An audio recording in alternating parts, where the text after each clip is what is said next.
this stuff. 10:01, call the meeting to order. We have first, one thing I'll mention at the top, it says board vacancies, public member 2. One of the 2 has been selected, and he has apparently agreed to serve, an attorney. I don't know his name right now. Tom at the governor's office told me several weeks ago that it would take a couple of weeks to get it on the agenda there and have it approved in the governor's office, and apparently that has not happened yet. But we hope to have at least one of our board vacancies filled by our next meeting. Okay, minutes. Approval for the minutes, we have 2, 7:25 and 9:05.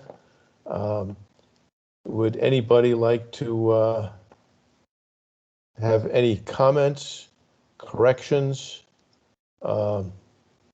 Start with July 1st. Additions, deletions that they would like to propose or discuss? Time for me.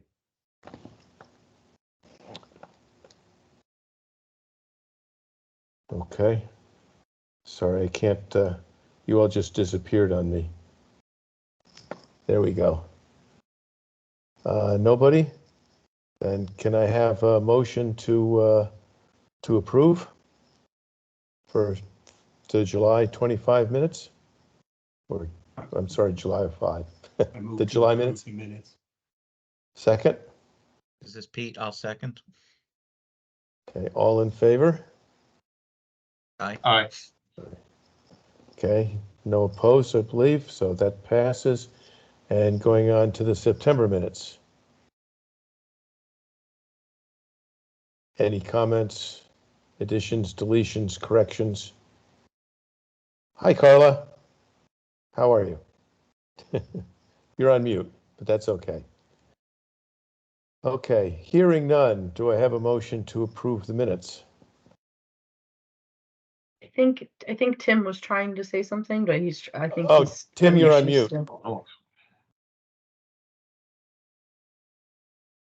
You're still on mute.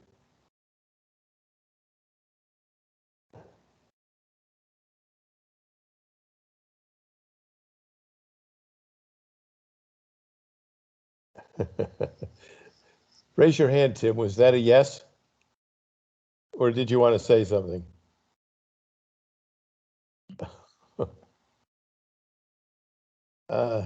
Can Tim be unmuted centrally? I cannot do that, unfortunately. Oh, Can you hear me now? yes. I can hear you now. Okay. Thank you. Sorry, Tim.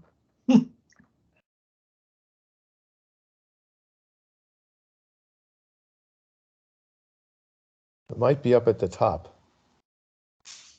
depending upon what view you've got.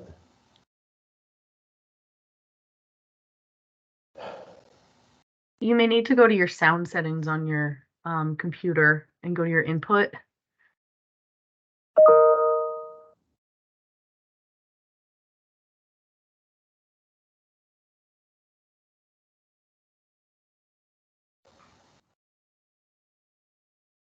Oh, didn't do it.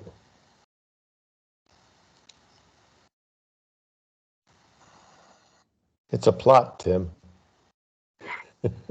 Tim, do you want to try to call in on your phone as well? That way we can do audio that way. Are you there? Okay. Yeah. Hey. All right. Okay. Did you have anything that you wish to add? Oh, Lord. Yeah, the one thing I noticed, I think under NASBA focus questions in the new business section, it looks like there's an incomplete comment around legislative. Let me go back to within the minutes. You guys see that? Try to pull it up. Here they are. Yeah, under new business, under the second bullet, NASBA focus questions, there's a bullet that reads legislative changes to notify NASBA of. I'm not sure what that was meant to say. Can't recall. Uh-huh.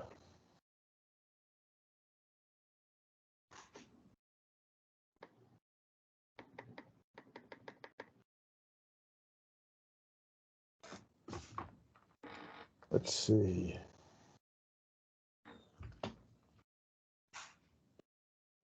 Questions for this, focus questions. Oh. Oh, I think it's just the legislative changes that we wish to notify NASBA of. Okay, okay. Now Yeah. I'm reading it that way. Okay. Yeah. Okay. Anything having got? That's all I had. We'll entertain a motion. I'll make the motion to approve. Second, Second. Okay. by Carl. Carla, got it? Any comments? Okay. All in favor? Aye. Aye. Any opposed? The motion carries. And Carla, I'm not quite sure when you were able to get in, but I did mention that we do have one of our two vacancies being filled at this time. The person has been selected, has accepted, and it's attorney, so you won't feel quite so alone anymore. And it's just waiting for the governor to sign. So I Okay. was hoping it might be by this time, but it certainly will by next time. Yeah, I did hear that, and that's good news. Okay.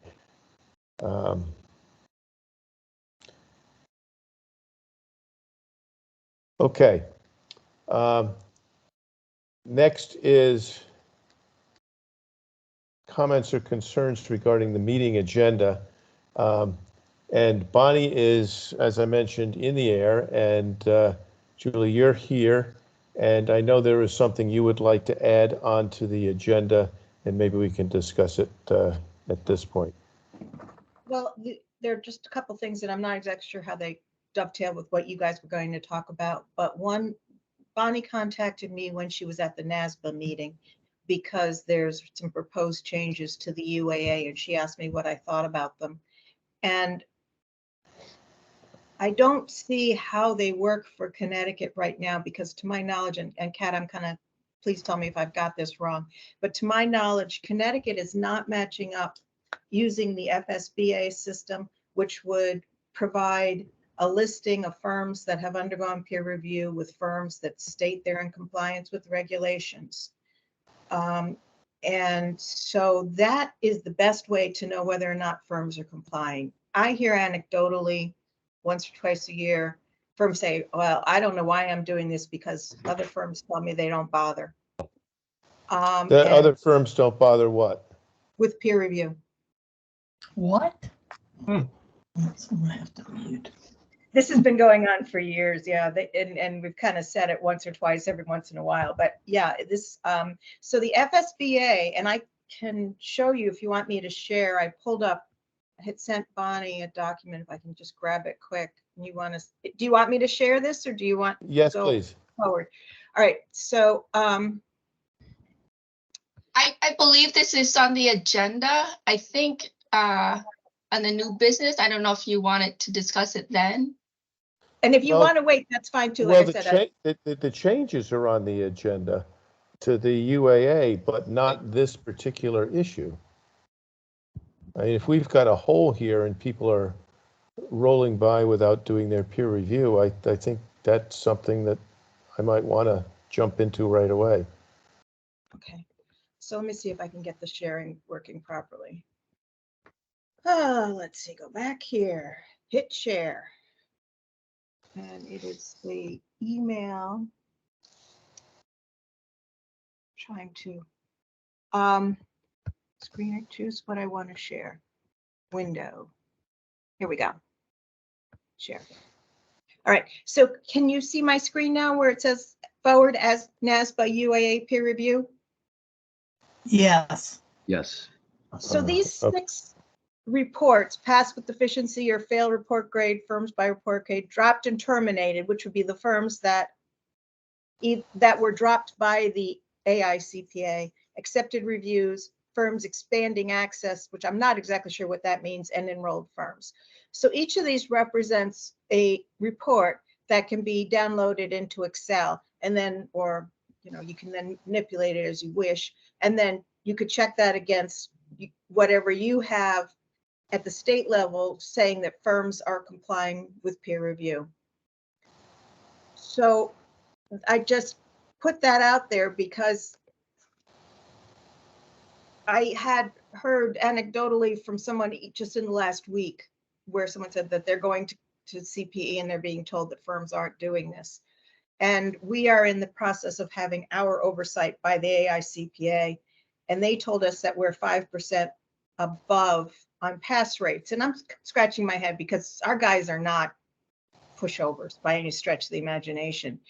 And the only thing I can come up with is if those kind of marginal firms are just blowing by it, that might explain the difference in the pass rates. And it's average, so some are above, some are below. It's not definitive. They just kind of throw statistics out there and then let us try to figure out why that is. But so Bonnie said to me, what would your asks be? And my asks are that this matching start to occur, and that I believe, and I haven't seen a firm permit personally because I don't have a firm, but I believe when I last spoke with Frank Vanelli about this some years ago, it kind of says that you're following the regulations, and it doesn't really spell out what the regulations entail. And I think if the firm permit could get to plain English, if you're doing a comp, a review, or an audit, you need to be in peer review and also agreed upon procedure. I don't know if you want to get into that kind of detail, but you could say, and these other things under this regulation. And if you're going to start matching, I'd start telling them, and we're going to start matching, because I don't know how substantial it is, but I'm pretty confident there are firms out there that just aren't bothering. Interesting. Well, Kat, I don't think that anybody would be able to instantly say whether people are falling through the cracks, and if so, potentially how many. But I think this needs to. I think this clearly needs to be put on an action step. No, we are looking into this, and actually, when Julie reached out to me, I don't know, 2 weeks ago, I responded to her that I thought was funny because at the same time we are looking into this process, and I'm not sure what Julie means by matching, and all the stats that Julie put out. Was not aware of them, but anyway, we are taking care of it, and we have been looking at peer reviews, and the regulation is clear. But we can make it clearer if need be, but we will look into it. Okay. I think the problem, Kat, just to respond to that, is that, oftentimes the person who is filling out the firm permit may be an administrative person. They're not going to go dig in the regs. And that's why I think plain English makes it a whole lot harder to just kind of blow it off and pretend you don't know, which is, I think, what happens. I think they know. I'm just, and then speaking, and if you want to wait to the UAA, but speaking, the way I read the new proposal for the UAA is that you can still use that FSBA, which is what I showed you the reports on, and that in the future, that would include extensions and new firms enrollments. So if your firm kicked out when you do a matching between the firms that have told you that they're doing A&A work and the firms that don't show up, then you could say, okay, well, did they just recently enroll or are they on extension? But without that first step, those two things really, as far as when I read the regs, I don't see how it helps anything. Okay. I guess we'll be talking about this a little bit later on in the meeting. Julie, you want me to could hang you? on? Yes, if you could, please. Could you drop out of screen sharing, though? Sure, absolutely. Thank you. Uh, There. Okay. Let's move on to the legal division.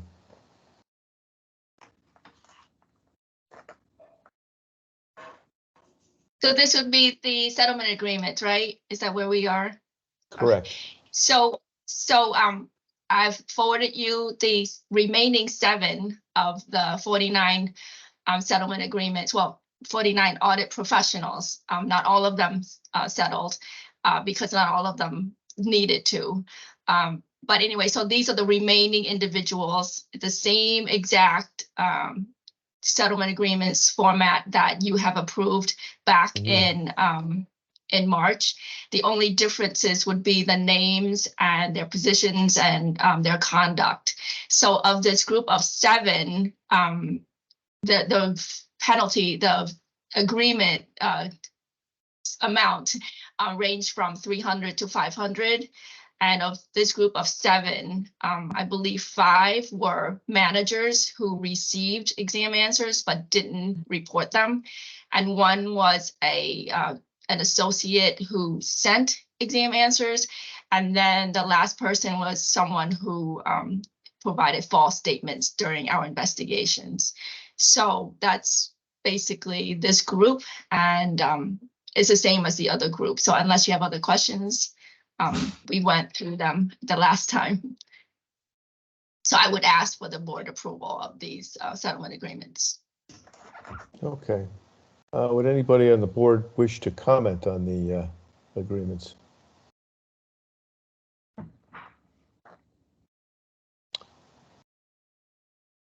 I know when I was looking through them, I said, I don't think they're unduly harsh, so. Yeah. Okay. Hearing none, would anybody care to propose a motion to accept, reject, modify, etc.? This is Pete. I'll make the motion to accept the 7 settlement agreements. Second. Second. Okay, any further discussion? All in favor? Aye. Aye. Any opposed? The motion carries. Okay, we didn't seem to have any requests for extensions, et cetera, this time. Is that correct? Correct.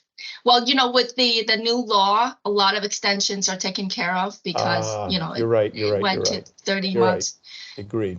Right. And also we passed the, I don't like your CPEs. We did not get any extensions. It's during that time window where, they're not. I believe when you maybe next time. Yeah, I don't know why. But CPEs, we didn't get any extensions requests either. Okay. Then we'll move on to new business, there being no other old business to carry forward. Then the proposed amendments review and discussion. I have to admit, when I went through those, I said, geez, I'm not quite sure I can understand how these tweak everything, but does anybody have, but I think the the critical thing is to learn whether we have people that are out there practicing without having their peer review, which I think is potentially significant. So I'd like to put that on the next time's agenda. Would that give the department enough time to follow up, Kat? Yeah. Yes, absolutely. That'd be Okay. great. Thank you. Okay. I have a question. Presently, on an annual basis, is there a question to all the firms or individuals about whether, about the date that they last had peer review? Because that seems that would be one way to tell, the magnitude of an issue if we have one. Yes, that's a question on the peer review renewal application. every firm applying for renewal has to answer that question and give us a date. Okay, but I think the question is if a firm has been not doing the peer reviews, they won't be filing a renewal form. Exactly. So is there anything else where they would have to attest the last time they had a peer review? Wait, I'm sorry. So I just want to understand. You're asking about Well, firms that are not licensed. yeah, if a firm is not having a peer review done, how do we know that they should, i.e. they're doing something under a test standards that would require it? If the form is their peer review renewal and they've been skating out and not having their peer review, they won't be filing that form. That's We won't right. know from that process. No, I think, no, it's not a peer renewal form. It's the firm permit renewal. Firm permit So- renewal.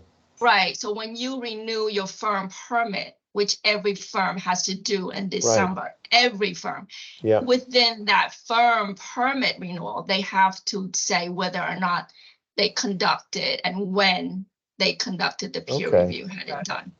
Yeah, I thought so. And they actually have to say whether they do a test work, don't they? Correct. Correct. So somebody there are is falsifying a form. I Yeah, think there are 3 questions, aren't there, Kat? I got my hands on one last December because this came up. Do you know what the 3 questions are? Because I think what they're doing is they're sort of skirting answering the questions directly. But I don't get a firm permit renewal, so I don't know exactly what they ask. You know, I don't know them offhand.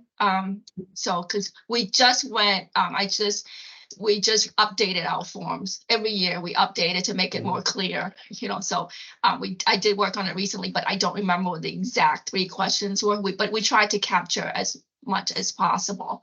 And if they lie on the form, we can't tell until somebody report them, you know. Well, I think that was, yeah, I think the background to Carla's question is if that's there, then if somebody's not getting the peer review, they're lying on the form. right. This is a profession that is, integrity and attesting to others. That, to me, would be an extremely serious issue. Correct. So the thing is, Perjury is an issue. there's no way to, find that out unless somebody complains. Or what we also do is, for example, when we get a report, an audit report, in another matter, like for example, yesterday I got an audit report from a charity on a charity firm. And so it's in the charity side, but I went to make sure that the firm that did that audit for that charity had a firm permit and whether or not they have complied with peer review. And so any time that we come across an audit form, in any of these cases, investigations, we would, check to make sure, is the person licensed? Is the firm, does the firm have a firm permit? But so that's the kind of, check that we do on a regular basis. Okay. Well, maybe we can talk between now and then, but if we can get this on the agenda anyway, that'll be a first step with some time to get the background. To me, that's kind of serious. So, Yeah. Agree. Next, at the next meeting, I will do a full report as to, the status and what we're doing about it. Okay. I'm looking at the form, John, this is Pete, and there is a box at the end regarding peer review that,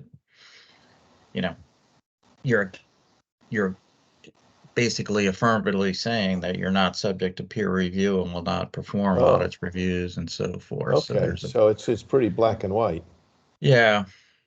So we've got some people, potentially, we've got some people out there that are saying, I'll get away with this. So could I ask Julie, are you saying that people anecdotally that you were talking about, were they saying people are just checking that box even though they are performing? Well, and as you guys ask these questions, I've been thinking about that. I'm not 100% sure. Okay. I'm going to just read you, if you don't mind hanging on a minute while I look. Basically, what this person was saying is that they go to CPE and that they were told that they talk about it in CPE and they don't need to bother with the AICPA, and I thought it was interesting that they said AICPA. As I said, this is very anecdotal, comes up once or twice a year where somebody would say something like this. And I think it happens.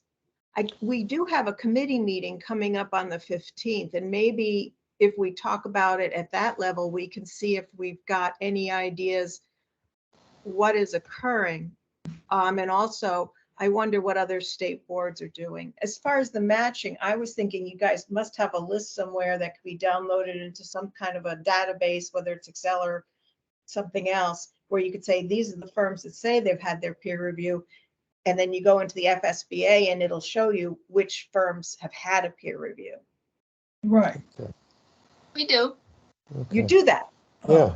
So, Oh, okay. so we may have an issue, but since it's kind of scuttlebutt, it may just be there's a couple of bad actors, just like there's always people out there that are practicing without a license that they ultimately get caught. Point. But so yeah, that's something we can look into. Okay, so you're getting the list out of the FSBA now, Kat, and Yeah. Oh, okay, good. I know at one point we weren't, and it came up as a question. So. Oh no, I think DCP got up to speed on that. What, 2 years ago? Okay, so Correct. then I guess then the next thing is then what I've seen would tell me that people are lying on their firm permits, and exactly how you deal with that, I don't know. I mean, we can ask other states how they're dealing with that, but it does seem that it's happening. Yeah. But there's no way to know how much. So, okay. All right. Well, then I'm Try to going look to. into it. I'm glad to hear that because I did not realize. Terrific. Okay. Kat, does your office automatically look for people that are up for renewal? You know, like a peer review is normally good for 3 years. So when it's coming due, you know, at the end of the 3rd year, is DCP automatically looking or asking for those if they're not submitted? We have not automatically, but we are Okay. looking to build that into the system. So we Okay. are doing it, like manually right Okay. now. And so we do follow up and say, what's going on? How come you haven't had one? And the common answer would be, we haven't done any attestation, and so we would, but so we are looking, that's what I was telling, Julie about that, we're working on the process to update so that to catch it, because the computer system, it has to be programmed in how to catch these people. So anyway, we are working on that. I don't know if that can be done automatically, but we're definitely looking into it. I mean, it's a serious concern. We care very much about peer review. But, other than like, if people check, we don't. And at the NASPA conference this past week, I did talk to New York, and they're going through the same thing, basically. Like, if somebody, it's just rely on people's statements. Right. So if I may, then I'm thinking back to what I had said earlier. I didn't realize the matching was taking place. So if the matching is taking place, then what they're talking about in that update to the UAA is just simply that it would help you not have to reach out to people if you had the extension requests and you had the enrollments, because you go, oh yes, they haven't had the peer review because the enrollment period hasn't kicked them into the peer review yet, or they're on an extension. And I think that's the purpose of the changes in the peer review section of the UAA. Okay, I'm sorry, I didn't know what you meant by matching. If you're talking about that process, then yeah, but when you said matching, I just didn't know what you were talking about. No, and I understand that, but I guess what I'm going on back to is I had said the stuff in the UAA isn't going to be useful to you if you aren't doing that first step. But since you are, then what the UAA would do for you is, instead of having to do outreach, you would then say, oh, okay, this firm says they're compliant with peer review and they've just enrolled. And then you wouldn't have to do manual or outreach work. You computer system would take care of it if you added those parts of the UAA. Correct, I agree. Okay. Does anybody have any comments on the amendments to the UAA? Have That you seen sounds them, like- John? Excuse me? I'm not sure I've seen the amendments. Oh, I saw them I at the thought NASBA everybody meeting, but got those in an email from NASBA. I'm sorry. I can forward it to you. Yeah. Yeah, it should have gone to all the board members, but after the meeting, I will forward you the email from NASBA. There's a button at the bottom. It says click here to see the changes. But I will send it to you right after the meeting. I did should clarify. I saw that email and I looked at the changes, and they also, when I was at the NASBA meeting, they explained the changes. I thought maybe in this meeting you would present the changes and what the purpose was of the changes. No, I actually should have asked for these two items to be reversed and, have the annual meeting discussion first, so. But you having gone to the meeting, you've probably got a whole lot better understanding of those changes than I do.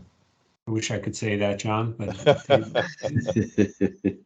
they seem like minor changes to me, but I was not. It seemed like the usual, nickel dime changes. Before we move on to the thing, I'd like to ask a quick question of Julie. One of the issues has been over the years the difficulty in recruiting people to perform peer reviews, that the original generation is retiring out and nobody wants to do it because of basically you get the person of the quality that can do a good peer review. They're more valuable to the firm elsewhere. Well, what we've noticed, and it's been since COVID, but it's probably a happy thing. This year, 29% of our reviews that go through our report acceptance body, so there's system reviews that have their system reviews, and if engagement review goes through and it has no issues, we don't see them in the RABs. But 29% have been performed by out-of-state peer reviewers. So because the AICPA is now allowing electronic peer review, it's become far more, people are getting their peer reviewers from elsewhere. Okay. And happily, some years ago, we were getting some peer reviewers coming in from New York who really weren't very good, but we're finding that the quality is actually pretty strong. So I think, although Connecticut's, well, two things are happening. One is fewer and fewer firms are staying in peer review. That's it. Because of the difficulty. And then the national database of peer reviewers isn't getting huge by any stretch of the imagination. But I don't know that I think it's a bad thing what's been happening, because we aren't necessarily dealing with as much familiarity. People are a little more skeptical going into their peer reviews. There are people they know from the golf course or wherever. So yeah, that's what I've been seeing. As I remember, our problem was availability of firms that were doing peer review, so that's ameliorated. You don't have to be local anymore. Good. Okay. NASBA annual meeting discussion. I was hoping I could get Bud and Tim to comment on what they thought was important coming out of the national meeting. Tim, and you don't have to meet Mark Aronowitz standards. Yeah, I'll jump in here first, and Bud and Kat was at the meeting too, so if she heard anything addition, she can raise as well. I got the sense, and this is not just at the meeting, but particularly in the regional breakout breakfast that we had with the other states. I think all were there except Vermont and Rhode Island and Massachusetts, so 3 missing of the 8. But it was clear that the discussion around pathways to licensure is a hot topic for many boards, and we've chatted about it. You know, the 120 versus 150? Can we go back to 120, and why not? It's, you know, and this all ties into the pipeline discussion and the pipeline initiative. So so I think there's a lot of attention being paid to that now, to the point where I think NASBA leadership has always kind of said, well, you know, we can't go off of the 150 because we'd be going backwards, and this is a profession, and how would that look? And it's just not the right answer. To the consideration around what is it that, you know, CPAs need in order to do their jobs, and, you know, kind of, you think about that competency-based model. You know, is getting 120 credits and maybe getting some additional credit for work experience a potential pathway to licensure? So they are, Stephanie Saunders, the new chair of NASBA, announced a committee that she's put together, very diverse in terms of including academics and practitioners, et cetera, to take a look at, and, you know, with an open mind, what other potential pathways should be offered for CPA licensure. And a lot of this is also driven by some of the states, Minnesota, South Carolina. Some of the states are thinking about just going it alone and saying, we're going to, you know, come up with additional pathways instead of just having the 150 rule. That then blows up, so, you know, the issues around mobility, and no one wants that. So they're trying to get ahead of this. And I think in the course of the next, I don't know, they said by the regional meeting next year in June, they're expecting to have the results of this committee discussion and what they might recommend as being additional pathways. You know, experience, earn, and learn is kind of been launched, but and it's being adopted by some firms, but it's not all of them at this point. So that was a big conversation piece. And I think the other things I'll say are, we've already acted on these. One is the going from the 18 to 30 month credit window. I think almost every state has adopted that or is planning to adopt it. On the credit relief initiative, which is kind of giving credit back to people who lost certain credit, you know, during the pandemic. Many states have also adopted that. Some that haven't didn't do it because they were very open to those discussions on a one-by-one basis, you know, during COVID to extend those. So, and then last thing was you know, Ken Bishop is officially notifying everyone that he's planning to retire after a long tenure with NASBA. So again, Stephanie Saunders has assembled a search committee for his replacement. You know, his term is up July 31 of next year, and so in due course they will come up with you know, short list and ask the board to ultimately, you know, approve that person. So as that process continues to unfold, and, you know, any insights I get from my regional director role, I'll certainly share it with our board. Thank you. And get everyone's input to, you know, who they're proposing and what our thoughts might be. I'd always thought that the going to the two-tier licensure would give an opportunity to drop kick the 150-hour rule and replace it with something that people actually thought contributed to professionalism.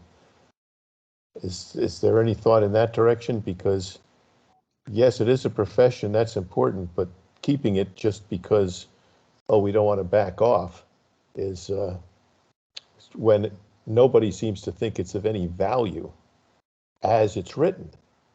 Yeah. Because of what you can take. Yeah. I you know, my sense is everything is going to be on the table, John. Okay. You know, you know, I think there's again, a lot of attention to this because of, you know, I think the concerns that, you know, some states could break off and then the whole system falls apart, right? Oh, yeah. I mean, so, if you know, can't blow up mobility. rubber is meeting the road right now, and something needs to happen. Mm. In getting people comfortable that it was really thought through in the right way. Mm. Well, So I don't know if there's anything else, Bud, or anything Kat, that struck you, Bud? recall. Yeah, there was probably one thing I'd add to Tim's good summary there. I was there for the first day, and there was a good discussion about the pipeline issue. You know, like we all read the article in the Wall Street Journal that talked about the 300,000 less accountants than there were a few years ago. And Dan Dustin, who I think spoke to us as a group once Right. last year. Yeah, he made a presentation where he kind of refuted that, you know, with facts, and, you know, the CPA, you know, people who are CPAs in the US really hasn't declined over the last Really? 3 or 4 years. Yeah, he showed some statistics, which I don't have, but are available.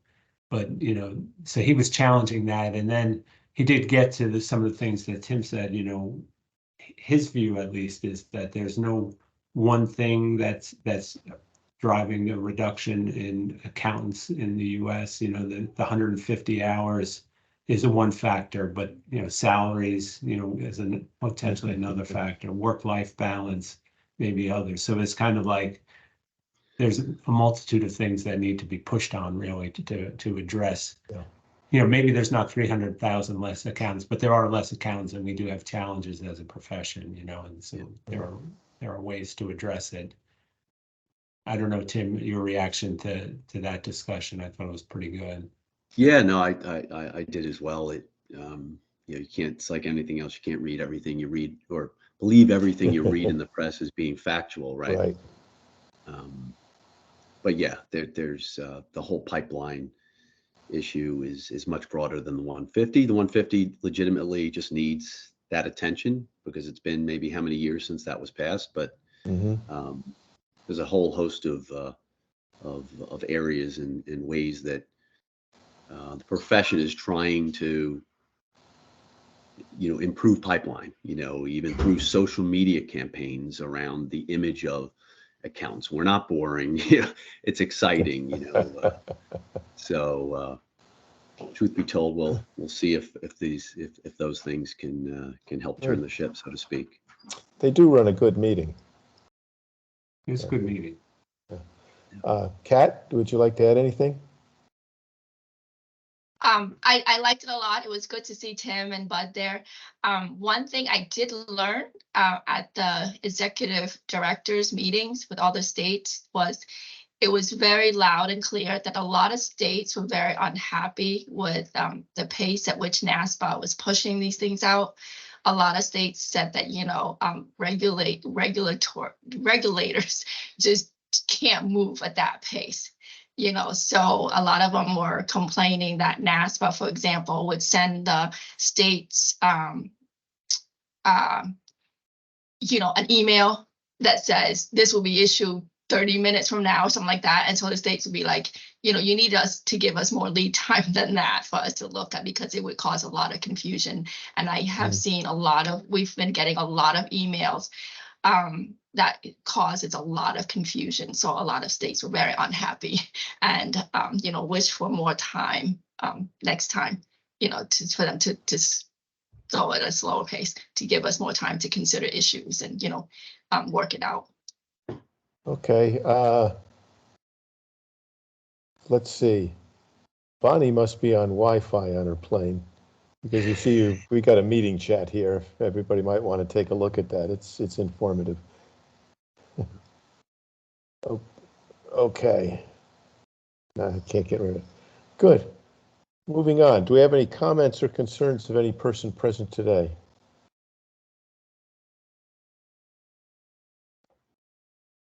Okay. Hearing none. Is there any new business that anybody would wish to present? I see Daniel's in the office. Yes, I am. We're making a push to get people back into the office Yeah. going forward, so. I talked to one of my old colleagues, and he says all the young kids are coming in because they realize they need the person to person, And the more senior people are coming in because they realize the young kids, and they're having trouble getting the middle people in. So, No, for us, it's more of it's most of the middle people coming in. Some of my partners are coming in, but partners that live further away, it's hard to get them in. And the younger staff, it's like pulling teeth with those guys. really? Yeah. Wow. Wow. Strange, the difference. Interesting. Yeah.